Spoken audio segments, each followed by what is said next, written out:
오늘 우리들에게 주신 하나님 말씀은 요한복음 4장 21절부터 26절까지 말씀입니다. 요한복음 4장 21절부터 26절까지 기록된 하나님 말씀을 제가 받들어 읽습니다.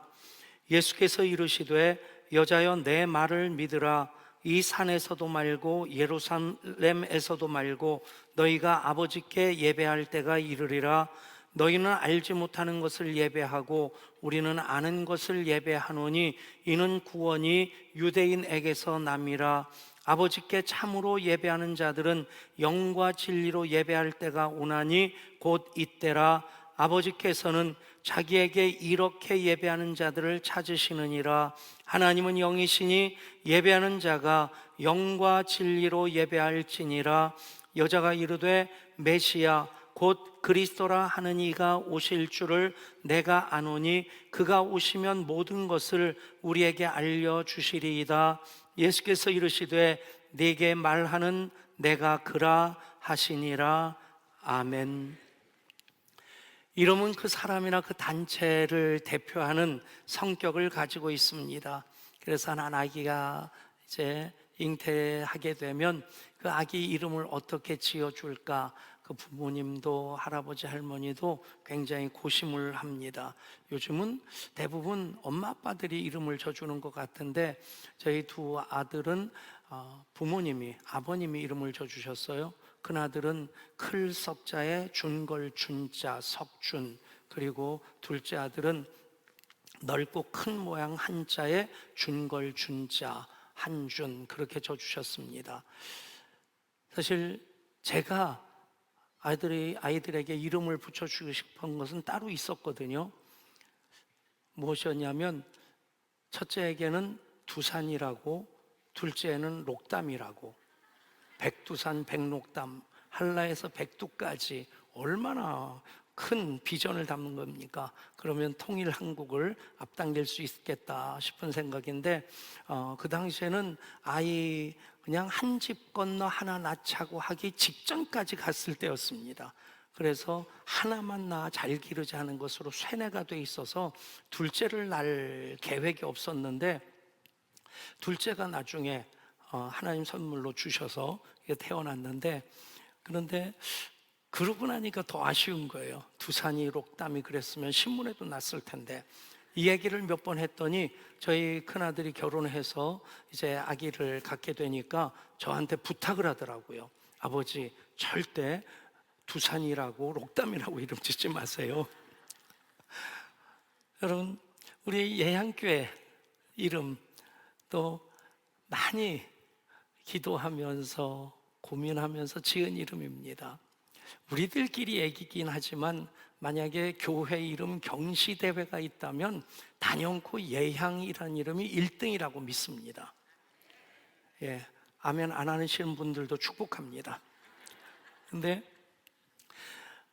이름이 다 의미가 있죠. 대부분 교회들 보면 오래된 교회들은 그 지역 이름을 딴, 그리고 진짜 더 오래된 교회는 중앙 아니면 제일이라는 이름이 붙어 있으면 그 지역에서 의정부 중앙교회, 의정부 제일교회 그러면 제일 오래된 교회들 이름입니다. 근데 그 다음에 여러 가지 이제 성경적인 의미를 담은 형용사를 이렇게 붙여서 이름을 짓는 아름다운 교회, 안기고 싶은 교회도 있고 가고 싶은 교회도 있고.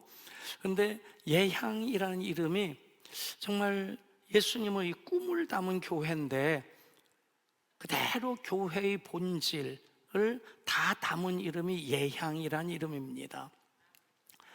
우스갯소리 같지만 교회 개척 갑작스럽게 하게 됐습니다. 목사가 안 되려고 했는데 하나님 목사 되게 하셨고, 또 개척은 내 사전에 없다고 했는데 정말 예배에 대한 마음이 꽉 차고, 그리고 건강한 교회에 대한 그런 몸부림을 할 때 하나님께서 그렇게 교회 개척을 하게 하셨습니다. 이름을 무엇으로 할까? 제 이름이 성훈이고 집사람이 은실이니까 앞차 따서 성은교회로 하자, 그 생각도 해봤는데 덕정에 성은교회가 있더라고요. 그래서 당신 이름 앞에 놓고 내 이름 뒤에 하자, 은성교회 하려고 했더니 제가 동천에서 섬기던 교회가 은성교회입니다.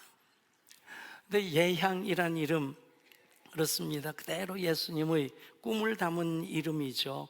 그래서 예향교회는 꿈이 있는 교회, 꿈대로 되는 교회입니다.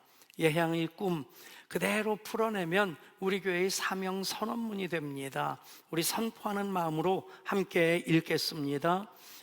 예수님의 향연에 참여하는 꿈, 예배의 비전입니다. 예수님을 향하여 자라가는 꿈, 제자 훈련과 다음 세대의 비전입니다. 예수님의 향기로 사귀며 섬기는 꿈, 사귐과 섬김의 비전입니다. 예수님의 향리를 건설하고 확장하는 꿈, 전도와 선교의 비전입니다. 그렇습니다. 예향의 꿈은 주님이 기뻐하시는 주님의 심장 속에 있는 교회를 세우는 꿈입니다.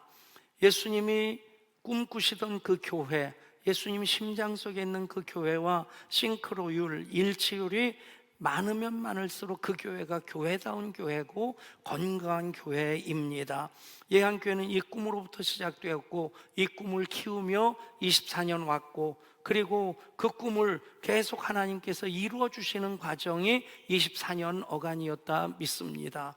이제 24주년을 맞이하면서 우리는 이 꿈을 더 키우면서 이 꿈에 대해서 우리가 땀과 눈물을 쏟을 때에 이 꿈을 이루어 주심으로 하나님 더 큰 영광 받으실 것이고, 그것만큼 우리가 은혜와 기름 부심으로 풍성한 복 받게 될 줄 믿습니다. 넉 주 동안 계속, 지난주에는 예수님 모든 것이 교회입니다. 그 교회인 예향교회의 네 가지 존재 이유와 목적, 예향의 꿈 네 가지를 말씀드리려고 합니다. 오늘 그 첫 번째 꿈, 예수님의 향연에 참여하는 꿈인 예배에 대해 말씀을 나눕니다. 교회의 존재 이유 중에 첫 번째는 예배입니다. 교회는 예배 공동체이기 때문입니다.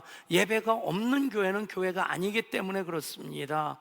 개인적으로 그리스도인이라 하는데 예배를 드리지 않는다, 예배가 없다라고 한다면 그 생명력을 다 잃어버리게 됩니다.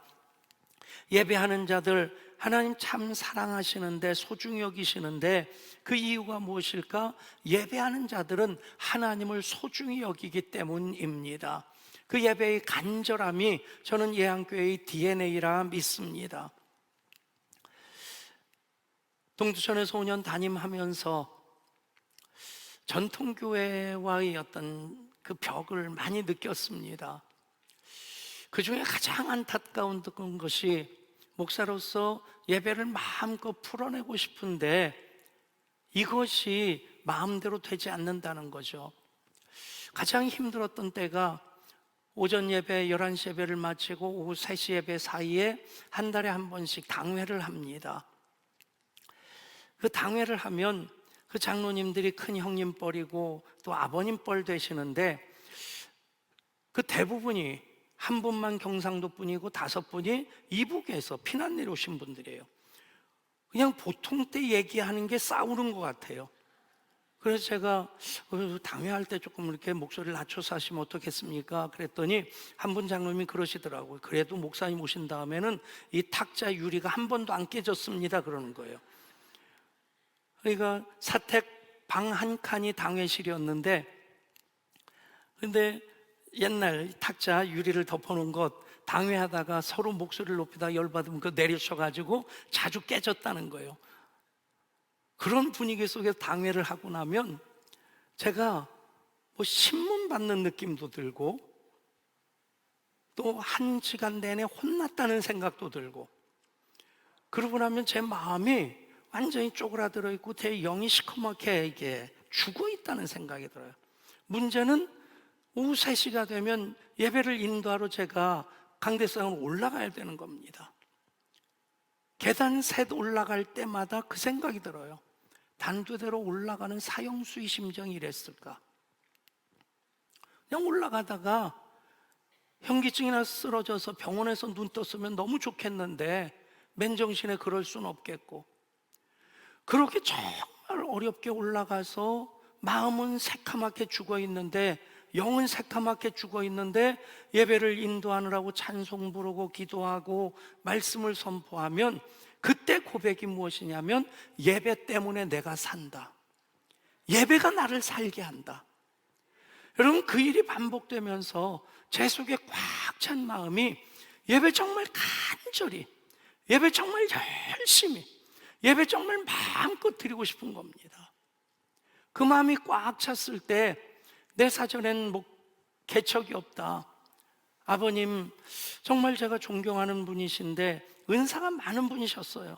그런데 개척하시고 나서 날개가 꺾여서 그 날개를 한번 못 펼치시고 그렇게 목회를 마무리하시는 것을 보면서 개척에 대한 두려움도 있고, 그런 개척 나 안 한다, 그런 고생 나 하고 싶지 않다 그랬는데 하나님께서 하게 하시더라고요. 개척하면서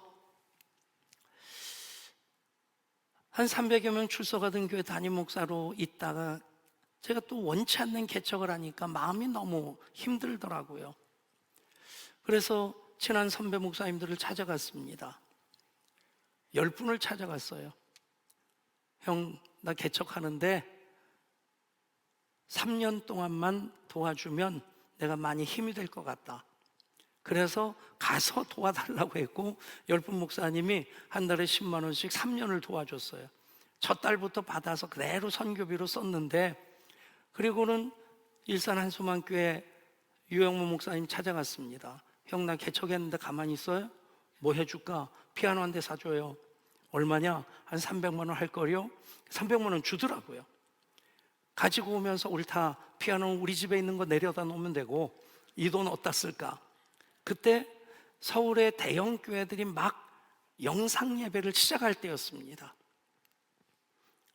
대부분 교회는 OHP라고 하는 것을 썼고 대형 교회가 영상 예배를 막 시작하는데, 예배를 어떻게든 잘 드리고 싶은 마음에 그 300만 원 들고 청계천 나가서 중고 LCD 프로젝터 300만 원 주고 이따만한 거 사가지고 개척교회 주제에 지하 40평 예배당에서 영상 예배를 시작했습니다. 저는 이것이 우리 교회 예배의 영성이라 믿습니다. 예배 정신이라고 믿습니다. 조금이라도 더 온전히, 조금이라도 더 잘 예배드리고 싶은 그 마음입니다. 성경을 보면 확실한 것 여러 가지가 있는데 그 중에 하나가 하나님께서 예배하는 자들을 소중히 여기신다는 겁니다. 왜냐하면 예배하는 자가 하나님을 소중히 여기는 자들이기 때문에 그렇습니다. 여러분 한 분 한 분이 하나님을 소중히 여기는 마음이 있기에 이 시간 예배하는 줄 믿습니다. 당연히 하나님께서 예배하는 여러분 한 분 한 분을 소중히 여겨주십니다. 그래서 우리는 예배드림이 기쁨됩니다. 고백하는 사람들입니다.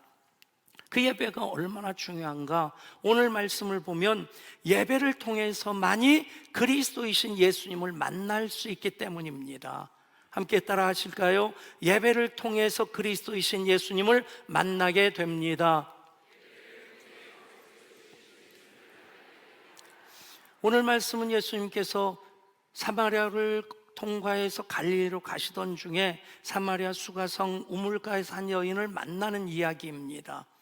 대부분 이 메시지에서 이 여인이 얼마나 기구한 사연이 있고 처절한 삶을 살았는지 그 모든 것들은 다 이제 자취하고, 오늘 이 만남을 얼마나 우리 주님께서 소중하게 사용하셨고 이 만남이 여인에게 있어서 인생의 전환점이 되었는지.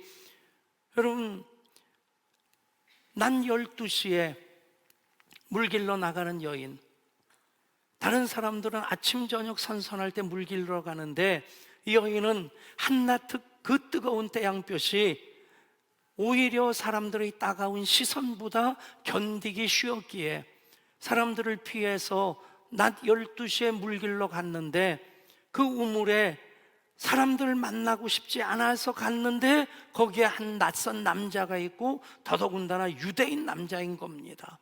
굉장히 불편한 겁니다. 그래서 나에게 물 좀 달라 할 때 유대인인 당신이 왜 사마리아 사람인 나에게 물을 달라 합니까? 아주 불편한 심기를 감추지 않고 그대로 드러냅니다. 그럼에도 이 여인이 예수님과 대화가 깊어지면서 예수님이 이 우물을 준 조상 야곱과 같이 위대한 조상이라고 고백을 하고, 그 다음에는 선지자라고 고백을 하고, 마지막에 예수님께서 예배에 대해서 말씀하시고 예배에 대한 정답을 이 사람이 깨닫게 되었을 때 비로소 예수님을 메시아로, 그리스도로 만나게 됩니다. 그렇습니다.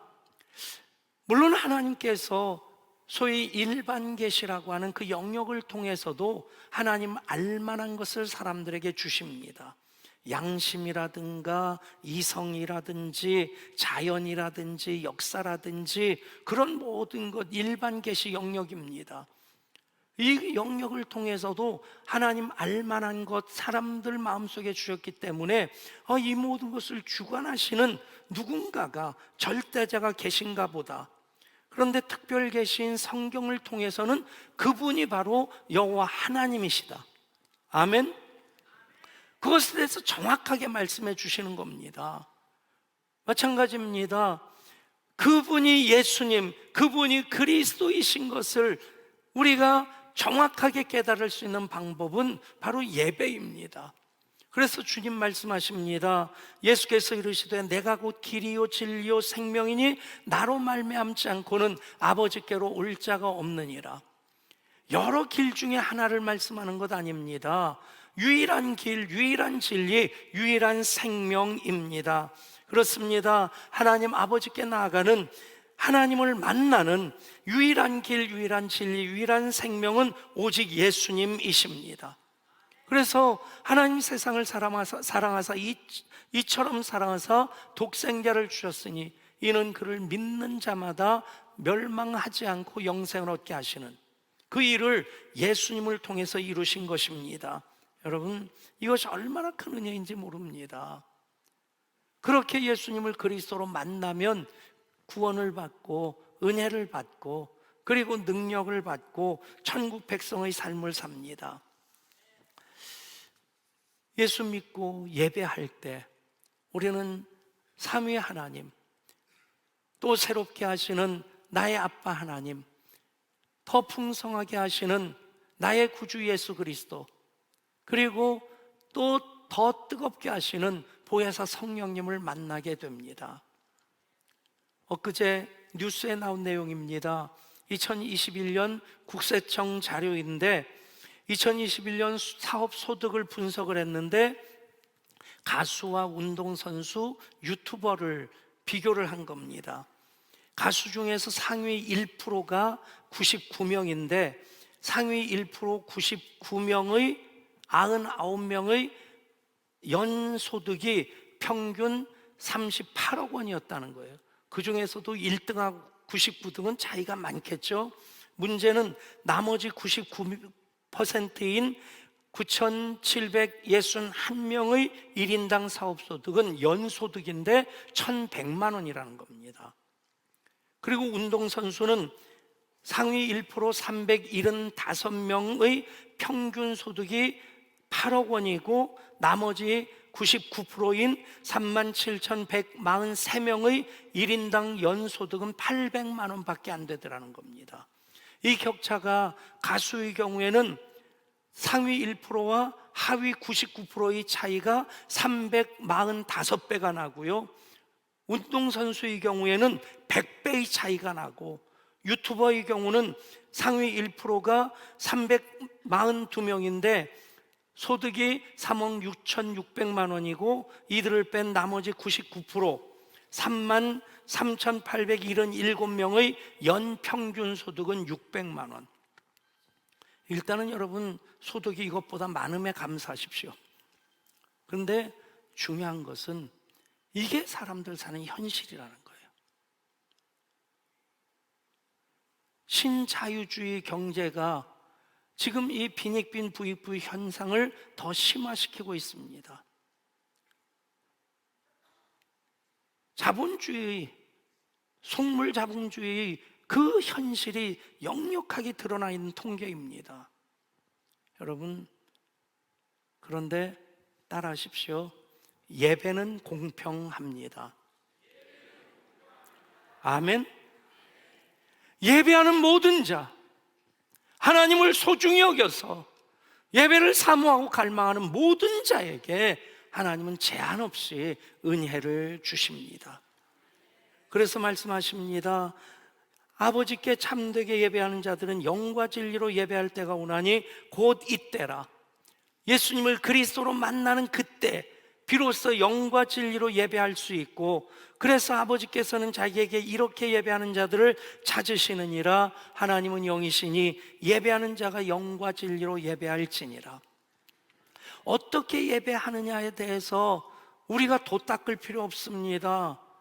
그것에 대해서 고민하고 답을 찾아 헤맬 필요 없습니다. 이미 답은 나와 있습니다. 이제는 어떻게 영과 진리로 예배할 것이냐에 대해서 우리는 거룩한 몸부림을 해야 됩니다. 영과 진리로 드리는 예배, 그렇습니다. 영과 진리로 예배하는 자 하나님 찾으시고 그들이 하나님을 기뻐하시는 자고, 기쁘게 해드리는 자고, 하나님이 그들을 기뻐하십니다. 영과 진리로 드리는 예배가 아니라면 예배의 형식은 갖추고 있다 할지라도 하나님 받으시지 않으신다는 얘기입니다. 기뻐하지 않으시기 때문에 그것은 예배가 아니란 얘기입니다. 반짝이는 것이 다 금이 아니듯이 형식을 갖췄다고 다 예배가 아니라 그 예배는 영과 진리로 드리는 예배이어야만 합니다. 영으로 드리는 예배 무엇입니까? 성령 안에서 성령님과 함께 성령님의 인도하심을 따라 드리는 예배입니다. 아멘. 여러분, 어떻게 하면 성령 안에서, 어떻게 하면 성령님과 함께, 어떻게 하면 성령님의 인도를 따라서 예배할 수 있을까? 고민할 필요가 없습니다. 왜냐하면 성령님은 예배의 영이십니다. 예배 가운데 함께 하십니다. 그래서 우리가 예배를 시작할 때 이미 성령님은 우리와 함께 하십니다. 예배를 사모하는 마음도 성령님이 주십니다. 그 마음에 우리가 순종하고 나와서 예배할 때 우리는 그 예배를 성령 안에서 성령님과 함께 성령님의 인도하심 따라 예배할 수 있게 됩니다. 그래서 예배하면 할수록 성령님과 더 친밀해집니다. 예배하면 할수록 성령님과 더 갈망하는, 성령님을 사모하는 마음 갖게 됩니다. 영으로 예배하는 우리 모든 예양의 예배자 될 수 있기를 축복합니다. 그리고 진리로 드리는 예배입니다. 진리라고 하는 것은 성경 말씀대로 드리는 예배입니다. 성경은 예배에 대해서 창세기부터 요한계시록까지 꽉 차 있고요. 그 대표적인 시편 150편까지가 그대로 찬송가입니다. 예배를 위해서 지은 시편입니다. 성경의 예배에 대한 언급이 이렇게 많은 이유는 하나님 예배에 그만큼 관심이 많기 때문이고, 하나님께서 이 백성을 나를 찬송하게 하기 위해서 지었다 말씀하십니다. 나를 예배하게 하기 위해서 택하셨다 말씀하십니다. 그 예배에 대한 언급이 굉장히 많은데 그 말씀대로 드리는 예배가 바로 진리로 드리는 예배입니다. 그 모든 내용들을 단 한마디로 정리한다면 진리로 드리는 예배는 무엇이냐? 우리의 최선의 열심으로 드리는 예배입니다. 따라 하실까요? 진리로 드리는 예배는 우리의 최선의 열심으로 드리는 예배입니다. 이 순서가 바뀌면 안 됩니다. 우리의 최선의 열심이 앞서면 그것은 율법이 되고 자기의가 됩니다. 성령 안에서 예배할 때 예배가 은혜이고 감격이기에 우리는 어떻게 하면 더 가까이 나갈까, 더 사랑할 수 있을까, 더 헌신할 수 있을까, 그 거룩한 몸부림을 하는 것, 그것이 바로 진리로 드리는 예배입니다. 묻습니다. 여러분은 예배 드릴 때 얼마만큼의 최선으로, 얼마나 뜨거운 마음으로 예배하십니까? 예한교회 예배 DNA는 완전하진 않지만 어떻게 우리가 완전할 수 있겠습니까? 그래도 조금이라도 더 열심히, 조금이라도 더 준비된 예배를 드리고자 하는 그 마음 가지고 예배했을 때 하나님 24년 여기까지 인도해 주셨음을 믿습니다. 설교자도 그렇고 또 우리 찬양대 찬양팀 더 잘 준비해서 예배하는 것, 최선의 열심으로 예배하는 것입니다. 모든 예배 사역자들, 우리 주차 봉사하시는 분들, 주방 봉사도 예배를 돕기 위해서 그냥 김치 사다 그릇에 담아 놓으면 되는데 우리 교인들 먹이는 거라고 굳이 그 김치를 다 담그는 겁니다. 오늘부터 김치 남기지 마세요. 가끔가다 국이 좀 짤 때 있을 겁니다. 얘기 들어보니까 이분은 조금 소금을 더 넣어야 된다, 이분은 조금 덜 넣어야 된다. 그런데 그냥 이분이 주장이 이제 그냥 그러겠다고 했는데 이쪽 분이 포기하지 않고 지나가다가 소금을 쑥 집어넣어 가지고 가끔 짤 때가 있다고 하더라고요. 여러분, 매일매일 내일부터의 특별 새벽 기도에 그런 열심으로 우리가 새벽을 깨우면 그 특별 새벽 기도에 날마다가 은혜가 되고 감격이 될 줄 믿습니다. 항저우 아시아게임이 오늘로 폐막하는데 어제 그래도 유종은미를 거두는 것이 야구도 축구도 금메달을 땄고 안세영 그 배드민턴 선수가 다리 부상을 당했음에도 끝내 금메달을 거머쥐었습니다. 얼마나 참 감격스러운지 본인도 울고 저도 울려고 했고 울진 않았습니다. 뭉클하더라고요. 여러분 생각해 보세요. 국가를 대표해서 대표 선수로 거기에 온 사람들만 해도 대단한 사람들입니다. 근데 거기에 그렇게 최선의 실력을 경주해서 금은 동메달을 땄다? 얼마나 영광스러운 일이겠어요.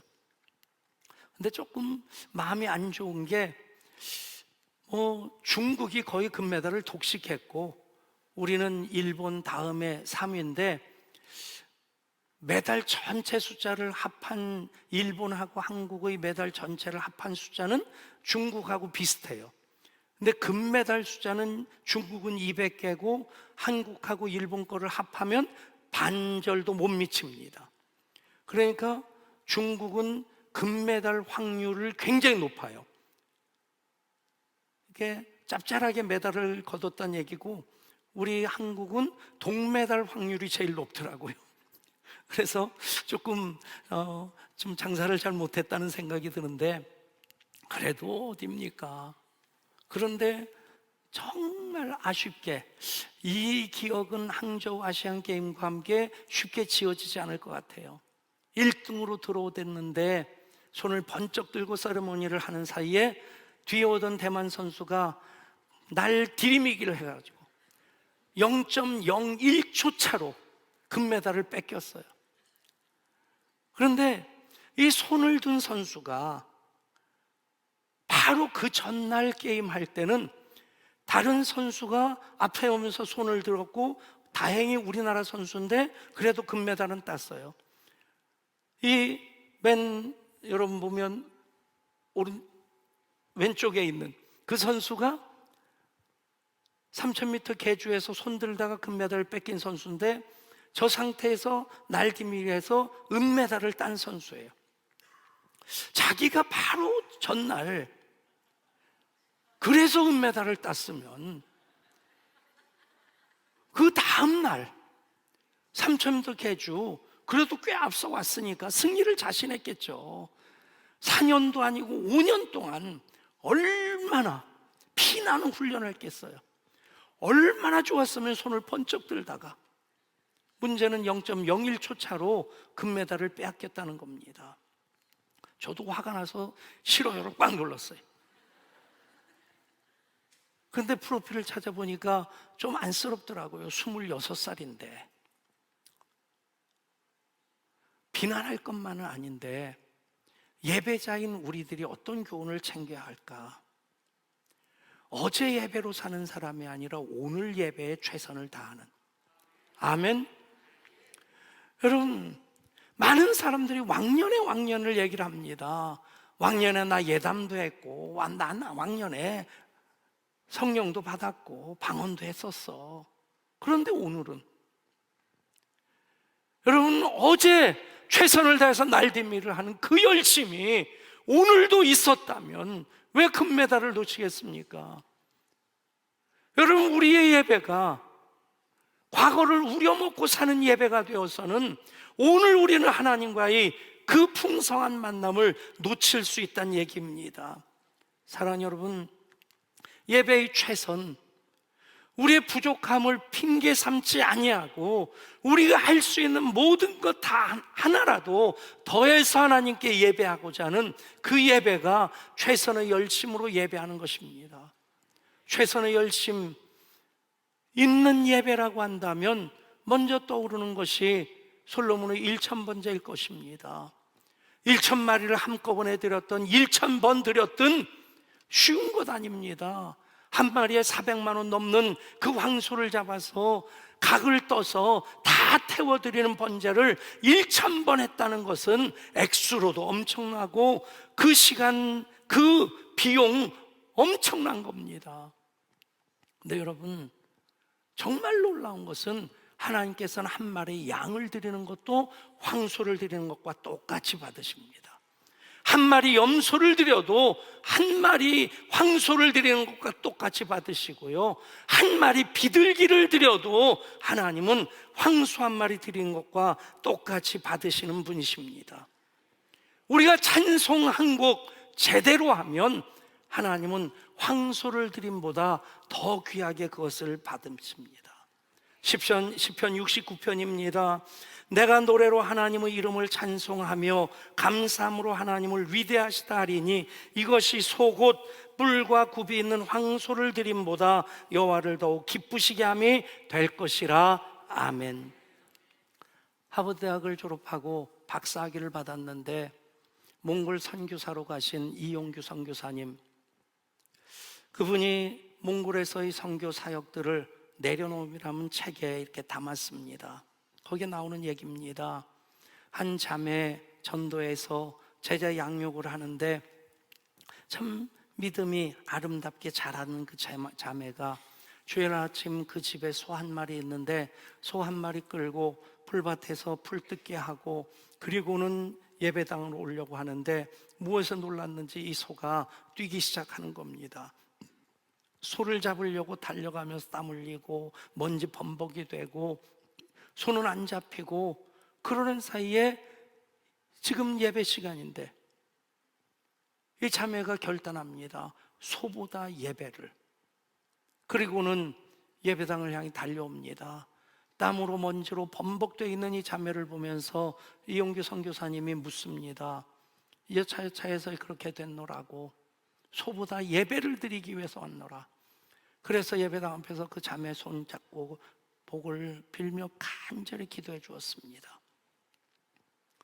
그렇게 예배하는 이 자매, 그 예배가 얼마나 감격스럽겠습니까? 예배를 마치고 예배당 마당으로 나왔는데 뭐 하는 소리와 함께 그 소가 예배당 마당에 와서 주인을 기다리고 있었습니다. 여러분, 예배를 드리는 사람은 하나님을 소중히 여기는 이들이고, 그래서 그 예배하는 자를 하나님 소중히 여겨 주십니다. 예배는 우리가 할 수 있는 일 중에 가장 소중하고 가장 가치 있는 일입니다.